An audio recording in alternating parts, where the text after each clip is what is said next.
Are we ready? The entire reason I started Begin Again is I want our listeners and viewers to have the opportunity to start over and over and over so that they can live a life that they love and that they have loved and that they feel proud of. And I want everybody to believe that they can find the thing.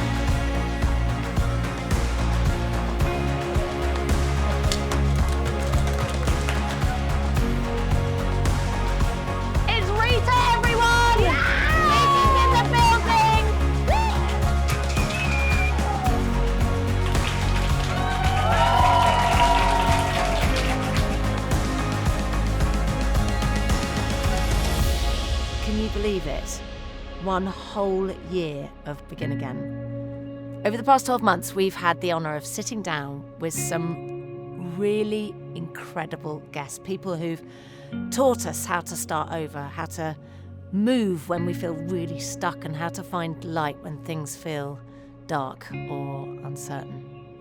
We've looked at everything from grief and love to dating, careers, and of course, the magic of midlife.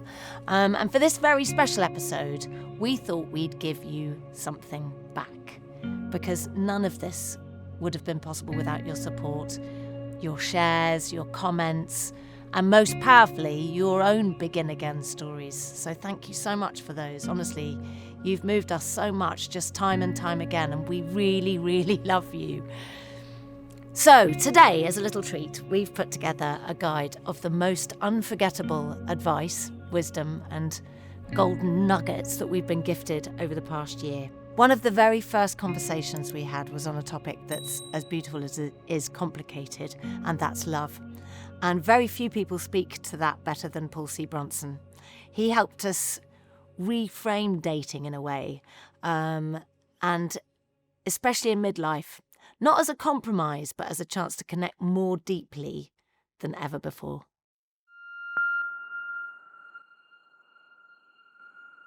So you said something earlier about guys looking for somebody half their age plus 7 and women looking for somebody older. How are we ever going to meet each other in our 50s if that's the case? Our 40s, 50s, in midlife. Yeah. Well, one is that's the old, slowly going away. Has it gone away? No, but that's one. Yeah. That's one. Secondly, is on the upside is there are more people in the 50-plus dating market looking for partners than ever before. I mean, half of me is quite sad about that, but half of me is quite happy because for the 50 and 40-year-olds, like, well done. Good. Yes. And the reason why I feel so happy, I'm more happy. Okay. Because. All right, I'm going to connect it to research. Yeah. So Eli Finkel out of New York has done some research around the satisfaction rate in relationships, in marriages. Mm-hmm. He found that 80% of marriages today they don't feel satisfied with their partner. 80%? 80. Oh my God. 80%. That's sad. 80%. Whereas 20% feel as satisfied or more satisfied than ever. Mm-hmm. Now, what does that mean? And how do I relate that to being happy with the 50-plus market? Yeah. So to me, that means, okay, the 20%, this is great. And they're probably so happy because they have so many tools today, so many great podcasts, et cetera, to listen to. This is good. The 80% are not satisfied, but they're staying in the relationship anyway.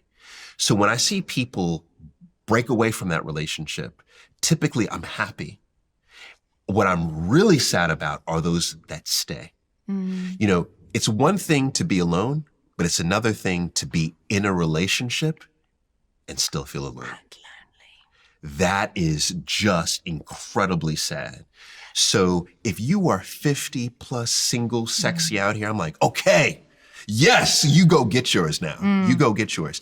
And the beauty is you could get yours any way you want it. You don't have to get married.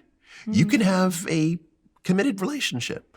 You can choose to have a polyamorous relationship. You could choose to have whatever formation you want, but you now have the availability to do it. And because there are more 50 plus than ever before, the pool is larger and there's more tools now to connect. So from that standpoint, I'm optimistic about that. The other thing is when you look at the ages in which people are getting married, you still have I think mid-30s is the number one age range for marriage, but number two is right around 50. So you have a lot of people who have re-entered the dating market for whatever reason, empty nest, et cetera, and they're deciding and they're finding partners. And they're finding partners and they're entering relationships that are much stronger than any relationship they've ever had. It sounds like you and your wife talk a lot, and it always makes me laugh, this idea of a couple being married for such a long time. And then, sometimes people say to me, like, it's got to the point where he'll go, fancy a shag tonight, like it's literally that's foreplay. And then, but actually if they said having a drink or something on a sofa, I'm trying to picture kind of how that could sound better. It would be like, if I was to take you to bed tonight, what would you like me to do to you? Or what would you like to do together? And you go, what are you talking about? And you go, well, I'm just asking. And then you start talking about it and then bang, like you're already in the mood. Yes. So you know what the issue here is? And this is something that fellas, we have to stop this. Or I'm sorry, we have to appreciate this, is that we are all turned on. And when I say turned on is there's what's called spontaneity, spontaneous sex. And then there's others who it takes us longer to let I say, warm up to sex. Well, I think that's men and women, isn't it? It's like... Exactly. Yeah. Men and women. So there's a big gender difference. And then also in terms of age. So fellas, if you have a wife and she's in her 40s or 50s or 60s, you coming home and saying, let's get it on right now, it's not going down the way that you want it. So that's one thing, is that we have to appreciate that. The other thing is that we have to step outside of the script. Now, there is a standard script that happens in heterosexual sex. And what happens is, you could imagine if that is what you're used to, and you're a woman who doesn't climax as a result of that, there's no orgasm as a result of that, and we know that there's a massive orgasm gap. You know that after that has happened time and time and time again, you're not going to want to do it. You don't want it. Definitely you don't want that. You definitely don't want that. You'd rather secretly go upstairs, find your toy, make yourself happy. Good night. Good night. You much rather the toy. Yeah. Men, we have to understand that this is happening. It's not about us. It is about we in this. It's like when you do these things together, it opens up the opportunity to talk and discuss. Yes. Right. So absolutely incredibly important. The other thing I'd like to say, I guess in same-sex marriages for women, I guess it would be the same thing, but I think intrinsically a woman would understand a woman and a woman's needs. But is that sometimes for women, foreplay is literally like cooking a meal together in the evening. You get home, or asking how the day was, saying, would you like a glass of wine or shall I make you a cup of tea?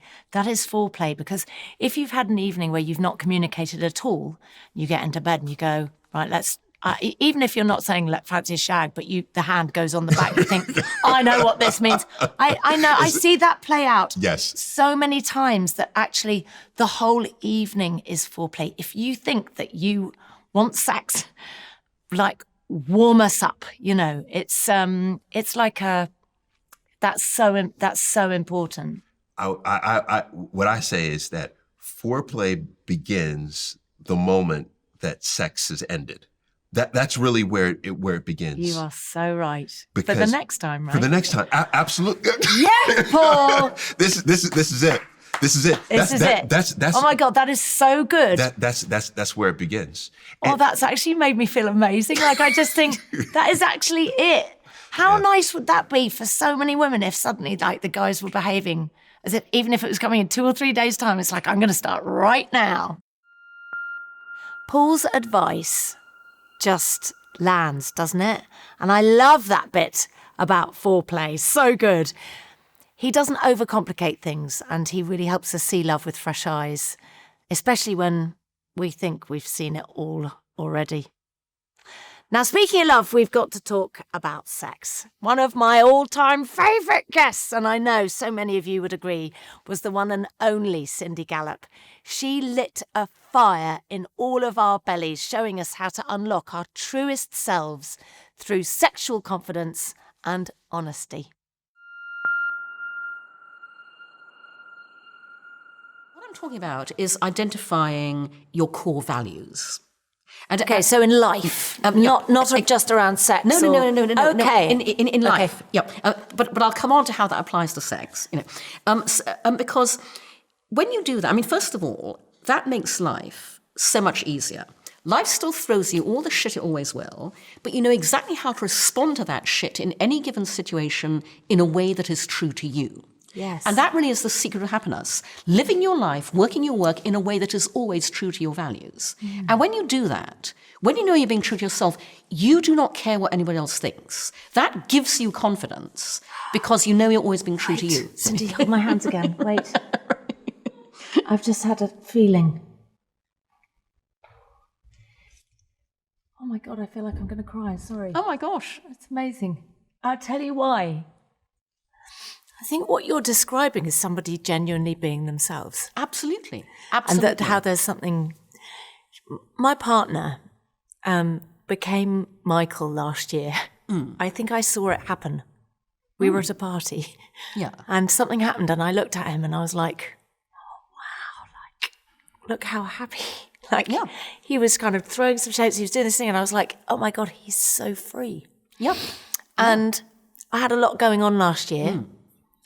And I know. I'm so glad you came through that. Thanks. Thank you. And I spoke to him this year, New Year's Eve, and he's like, right, this year, it's going to be a great year. And I said, last year I watched you become you.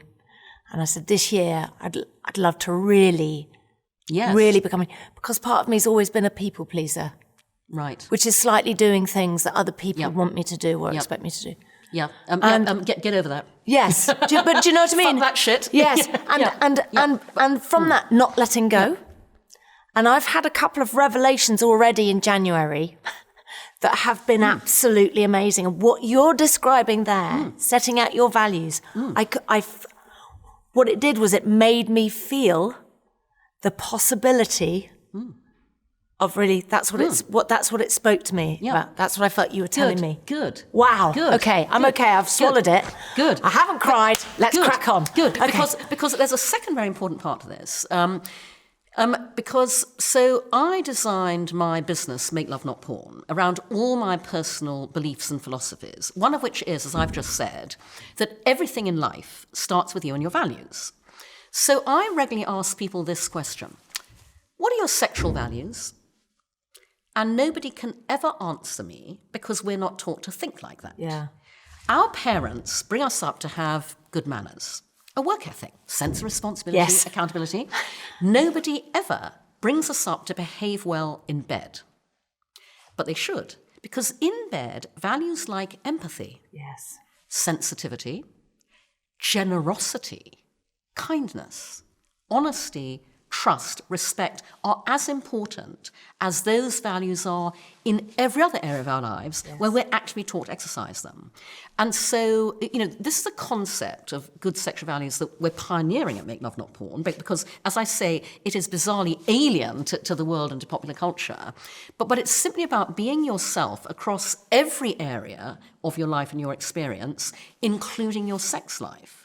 And there are, to your point about people-pleasing, Davina, and that absolutely goes on in bed, there are an awful lot of people out there having very bad sex, not having the sex they want to have, because they have not looked within themselves, identified what they value in a sexual context, and set out to have that part of their lives be as true to themselves as ideally every other part should be.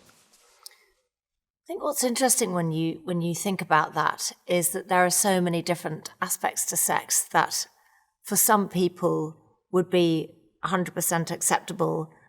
So, I guess you could go from somebody who loves just totally vanilla sex, missionary position, doesn't really want to go far from that. That's where they feel happiest.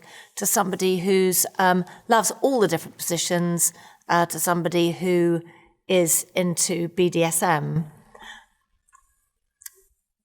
If you're into something from at that end of the range, the BDSM, it's going to be quite hard to find a partner. You can't. How do you lay that out at a date or something?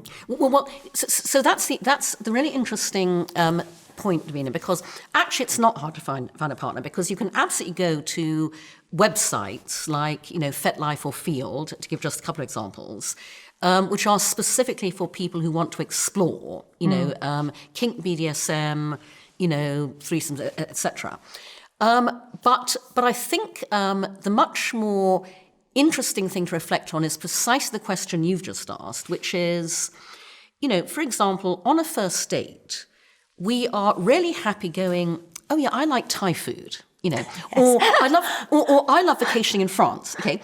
But we are not comfortable going, oh yeah, and in bed, I really like this. Or it's really important to me, that whoever I have sex with is this.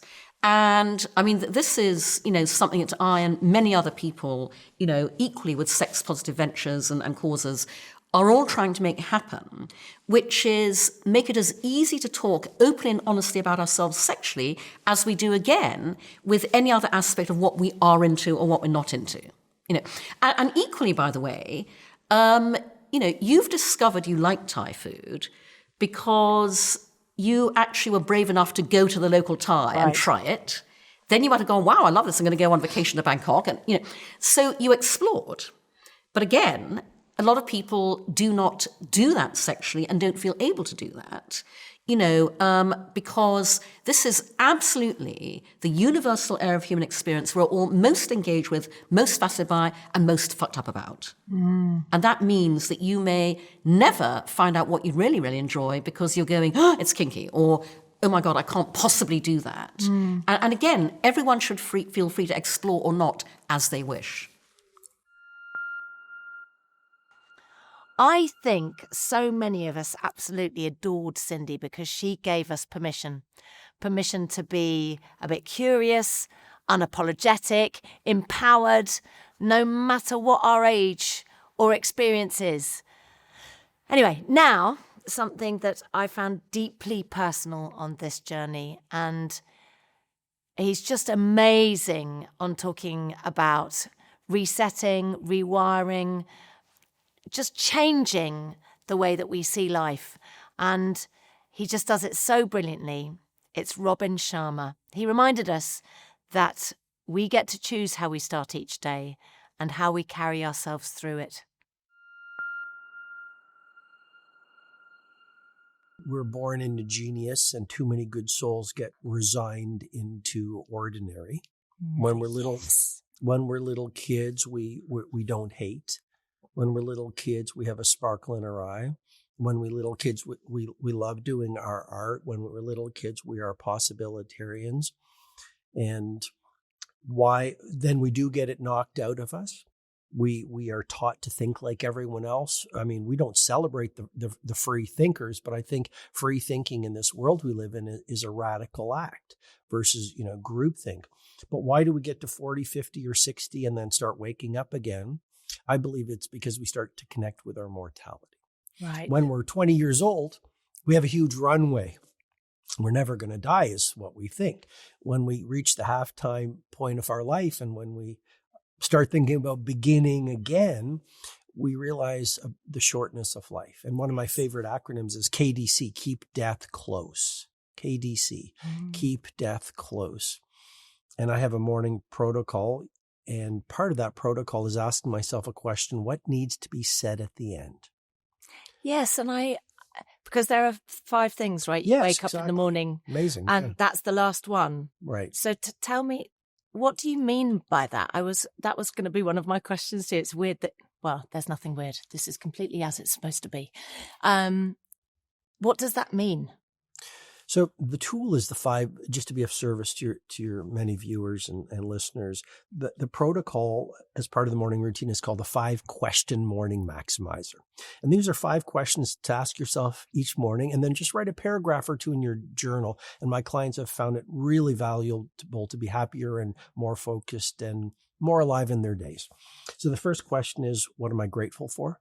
We know that gratitude is the antidote to fear. Second question is, where am I winning? So we start celebrating some micro wins, because the human brain has a negativity bias. We're always looking for what's missing and what's not working. This reframes it. Third question is, what must I let go of? Yeah. And we can talk about, one of the great spiritual skills or leadership skills is learning to let go. Learning to let go of betrayals, disappointments, the past. Fourth question is, what does my ideal day ahead look like? So you have a little script. So you're setting some intentions. And that brings us to the 5th question. What needs to be said at the end? And the more we can connect to the shortness of life, the more we can connect to our mortality, the more we're going to start to live to the point versus being busy, spending our days chasing trivial pursuits. And I think if we could just connect to our mortality every morning and strip away complexity and administrivia and even holding back the love in our hearts, holding back on the things our instinct says we should do, but what if I fail? What if I'm laughed at? What if I look like a kook? And we just live from that instinct, I think we'd be so much happier in our lives. So when you say at the end, you mean at the end of our lives? It's like, how am I going to feel on my deathbed? I turned down a job. I fell in love at 50, and I turned down a job that would mean that I probably wouldn't be able to be with my boyfriend in the evenings because I'd have to get up so early to go to work. Because I thought to myself, on my deathbed, will I be pleased I did that job, or will I be sad I didn't spend more time with Michael? And I thought, I want to spend more time with Michael. Mm-hmm. So it's quite good when you think of that. Like, is that what you mean by that? It's exactly what I mean. Another little mental tool that I use is thank goodness I'm healthy. But if I'm lucky, I have 25 years left to live, maybe 30. And so I call this my 25 summers question. So when I'm about to make a decision, I say, well, I roughly have 25 Christmases left, 25 summers. Wow, that's quite sobering when you say it like that. And when you say it like that, you say, okay, I better get this done, or I better do this ethical ambition, or I better take this risk, or I better chase that love story. So I think death is not depressing. Thinking about death is not depressing. I think thinking about death is actually inspiring, because then it just sharpens you on what's most important in life. The One Better Guide from Adobe Express says, if you want to get fresher social ideas, get outside, go somewhere different. So with the help of our sponsor, I need fresh ideas on how to fix this video. Are you any good at TikToks? Hi, I'm Ollie Peckin, and being outside nature beats any brainstorm. Get inspired by the sounds, the birds, the trees, the people. Oh, banger! Ollie! Guess what just happened? What? Somebody just walked past playing something, and I know I've been stuck on this bit of socials for ages. I'm going to put music to it. This is what I'm saying. Get outside, be inspired. It's more than just the birds and the trees. It's the people, the buildings, the sounds, the smells, everything. Yes, Ollie, I love you. If you want to see more of Ollie, which I strongly suggest you do, go to the One Better Guide on Adobe Express. I love you. Bye, I'm back to the studio. Thank you. Head to adobe.ry/onebetter to unlock your guide for free. I'm glad you've joined me for today's lecture. Today I'm going to tell you how to age disgracefully, tell naughty jokes, dress outrageously, flirt outrageously, and take your collagen. So when I say take your collagen every day, I don't mean putting a little bit of cream on at night. I mean taking true collagen by our sponsors, Ancient and Brave. They did a trial where 60 women were involved and all of them noticed a difference. They had an improvement in their skin elasticity and a reduction in their fine lines and wrinkles. Win! So what really, really sets Ancient and Brave apart isn't just their award-winning products.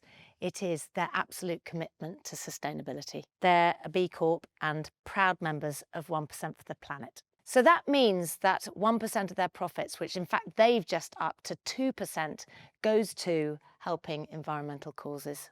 So if you want to give them a try, head to ancientandbrave.earth/planet. And if you want 20% off your order, use code BEGINAGAIN. One of the most radical and beautiful stories we heard actually came from Gail McNeill.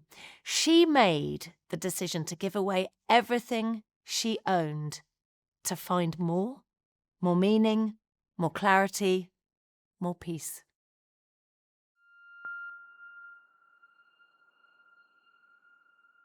One day I went into a room and I went into this room and I thought, when was the last time I was in this room? And then I realized, why are we living in this massive house? It's costing us lots of money to run, but we don't need it. There's two people. And something happened to you in this room. I was in this room thinking, what am I doing? I've got this huge house that I'm maintaining, painting, and huge garden. There's two of us. How long do I do this for? How long do you do this whole kind of Groundhog Day? Because there's so much more to life. And you kind of realize, well, I've got two beautiful cars. I've got this beautiful house. I'm not doing anything. My son's off traveling the world. He's having an amazing time. I'm maintaining this house and working really hard to maintain this house. Right. So you were just working to fix the things, to feed the beast. Yeah, to feed the beast. Yeah. And it was like a loop. It was, until I watched Up in the Air with George Clooney. He's got a lot to answer for, George. Because I was watching George Clooney, and in it he says, imagine everything you own in a backpack. Now put your belongings in there, put your family in there, and imagine how heavy that is. I don't remember watching the rest of the program, best of the film, because I was so stuck on that thought of holding everything I owned in a backpack. And I suddenly thought, wouldn't it be amazing to get rid of everything I own? Wouldn't that be amazing? But I don't understand, Gail. Because I'm at pre-you. I'm still I'm still in feeding the beast. I'm still feeding the beast. And I don't understand. This is huge. Oh, it's massive. It's a massive thing. But I don't understand how that happened. These are huge changes that you're thinking about. Yeah. But it can be just, I'm quite spontaneous. Yeah. And it was just him saying that line, imagine everything you owned in a backpack. Wow. And I thought, imagine if you could put everything you owned in a backpack. How amazing, how agile would you be? You wouldn't be burdened, because everything you own, you have to take care of it. You have to keep it warm. You have to keep it clean. You have to protect it. You have to stop people from stealing it. It's all things, anything that's worth anything, you've got to take care of it, or you've got to get it insured, and on and on and on. And I thought, well, what if I don't own anything? What if I literally have a few clothes and things that I can't let go of? Luckily, I've got a very tolerant husband who, when I said, I want to sell the house and I want to get rid of everything, he said, okay. And I said, but I mean everything. And he said, yeah, okay, that's fine. So this task of having this huge house full of furniture, full of stuff, I then had to start the process of decluttering and getting rid of everything. Which is huge. What was that like? Everything you need is within yourself. Everything you need is within yourself. So all these things actually mean nothing. I'm not very sentimental when it comes to things. So I started by getting rid of big things.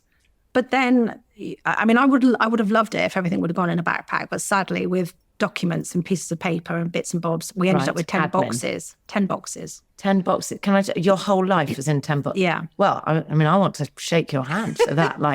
Congratulations. 10. Oh, Davina, honestly, if you get the chance to just experience that for a short while. In 5 years' time, you might be my George Clooney. Oh, could be. Your life sounds amazing to me.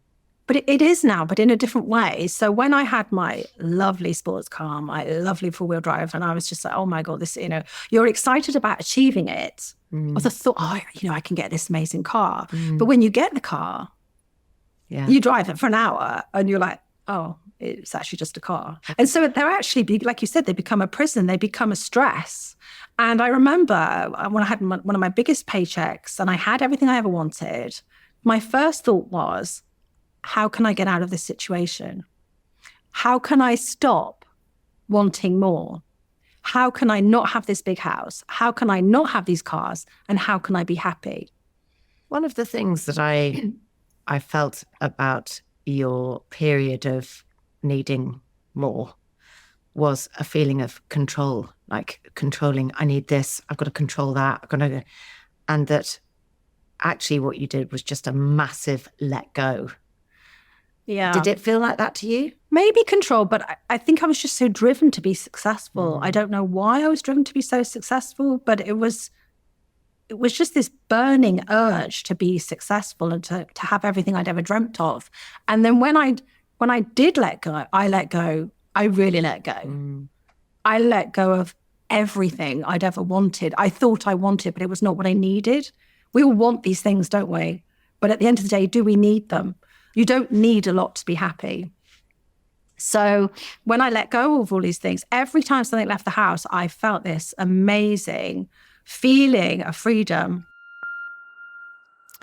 Gail's story is an amazing reminder, isn't it? That sometimes the less we carry, the freer we feel. And of course, we can't talk about starting again without talking about endings. Grief has been a bit of a recurring theme here on Begin Again, and we've been so lucky to learn from people who faced it with such courage and grace. And one of them is my dearest friend, Andi Oliver. After losing her brother Sean, she shared something that has stayed with me ever since. On his gravestone, it says, "He who burns twice as bright burns half as long." Yeah. And there's a shooting star on his gravestone. And it's never truer. Never a truer word was spoken. And when it relates to my brother. And the further away I get from it, the more grateful I am that I had him at all. Yes. And the further away I get from it, I understand that life is what happens to you when you're here. And what you do with that period of time. Some people live till they're 95 and don't make any impact at all. And, there's a sadness to that, a deep sadness. And I think of Sean's funeral. Remember the funeral? There were people that you couldn't get into the crematorium. Yeah. There were people, it was a sunny day. And it was like the royal death that happened on Laverick Road. Yeah. The whole place went still. The hearse came up the road. There were people lined on the streets. And all around the outside of the crematorium, there's like banks. And there were like people 4 deep on the banks outside the crematorium. And that's a testament to my brother and what he did with the time that he had here. Yes. And that's a beautiful, powerful thing. And his children are incredible. His grandchildren are extraordinary. Yeah. And I get to have them and be them. And I get to be his sister forever. That's the other thing. I'm like so proud that was my brother. And that I got to have that with him, that we got to tour the world. We got to be in this incredible band together and do all this extraordinary things in this really short space of time. Yeah. So as an older person, I have so much gratitude for having him at all. And I remember, I don't know if I've told you this, but I think I might have told you when you and Sarah came to do Stirring It Up with me and Makita. Margie Clark, as an actress, she was in that film years ago, something about Letter to Brezhnev, it was called. She was the lead, and it's a brilliant Liverpudlian actor, just fantastic woman. And I met her after Sean had died. I was with Viv Goldman walking up Portobello Road, and there was a big bus there, and Margie was filming. And Margie brought us onto the bus, and Viv said, "Oh, this is Andi." And I was, she was explaining to Margie what I kept bursting into tears, and Margie said, "Andy's brother died a few weeks ago," and it was literally a couple of weeks later. And Margie sat down and she took my hands and she said, "I lost my brother 23 years ago." And I was like it was like water to a dying woman, like hearing these words, because I looked at her and I knew she understood. And she said, "It'll never go away, but you'll find somewhere to keep it." She said, "People will say lots of things to you and you probably just want them all to fuck off." And I said, "Yeah." And she said, this is all I can give you. And it was the greatest gift anybody could ever give me. And it's turned out to be absolutely true. It's never gone away, but I found a little quiet place within, and that's where it lives. The pain of it. And every now and again it comes up like just now. And it feels very recent and real and all over again. I mean, we were discussing before we started how mad it is that the last time I saw you, because life is just so mad, isn't it? Yeah, we have to tell. I was on your podcast, and it was Stirring It Up, and it was a year ago to this week, and we realised then, oh my God, it's actually the anniversary of your brother dying this week, and we've done it again, and we've done it again this week, without knowing, or realising. We just realised at the car. Yeah, last night I laid in bed and I went, hang on, what day is it? It's 24th. I was like, my God, we've done it again. So this weekend, it will be 35 years since Sean died. Mad. Absolutely So that to me, see, I feel like they are stardust. They are stardust. The people we lose are stardust, and they live in us. They live all around us. I believe this really firmly. We've both lost enough people at this point in our lives. You know, I'm not a religious person, but I do have a spiritual sense of the world that I cling to sometimes like it's a lifeboat. You know, that sense of that which we cannot put our fingers on, that which is intangible. And that's what, again, coming back to these things about books and music, those are the things that books and music help me to connect to, is the stuff that we cannot imagine, the stuff that's bigger than us, that's greater than us, that is outside of our control. It's nothing to do with what we decide and what we choose. It just is, you know. And after, I think, any great loss in your life, connecting to that is the thing that keeps you alive and keeps you going and keeps you inside your own body. Because somehow grief makes you leave your own body. You kind of float above yourself. It took a good couple of years before I re-entered my body after Sean died. I was like hovering above for quite a long time. I felt when my sister died, I felt like the whole world just stopped spinning. And I'd go places and I'd think, oh, the world's still spinning for you. Like, I can't move forwards. Yeah. And I'm everybody's literally getting stuck. on with their lives, which they're meant to do. Yeah, which everybody's meant to do. But it was, it's quite hard to explain that to somebody. Yeah. I always try to remember to check in with people who've lost someone, because it is a weird... After the funeral, everybody goes back to getting on with their lives. You're fine and now. Just sitting there. Yeah. It's a bit like having a baby, actually. It's the same thing. Like, after the baby comes, it's interesting because it's birth and death. So birth and death, after the baby comes, this monumental thing happens in your life that changes you forever. And everybody else is like really interested. Oh, lovely. Or, oh, poor you, that's a terrible nightmare. And then they have to get on with their own lives. So it's just normal. But then you're sitting there going, oh my God, now I've got a baby. What happens next? You know, or, oh my God, I've lost somebody. How am I supposed to carry on? And you find a way. As I said to Andi in that episode, grief doesn't mean forgetting. It's about holding on in a new way, about making space for love and loss to live side by side. Which then brings me on to one of the most emotional conversations I've had on this podcast. It was with the wonderful Richard E. Grant after he lost his beloved wife, Joan. And he found a way to honour her every day by just looking for a pocketful of happiness. The most difficult part, as always, as I'm sure you know, is what I call the steering wheel stuff. That at the end of the day, downloading everything, saying, what was Davina like? What is her hair colour? Do you think she dyes her hair? How much facial surgery has she had? Love that. What were her boots like?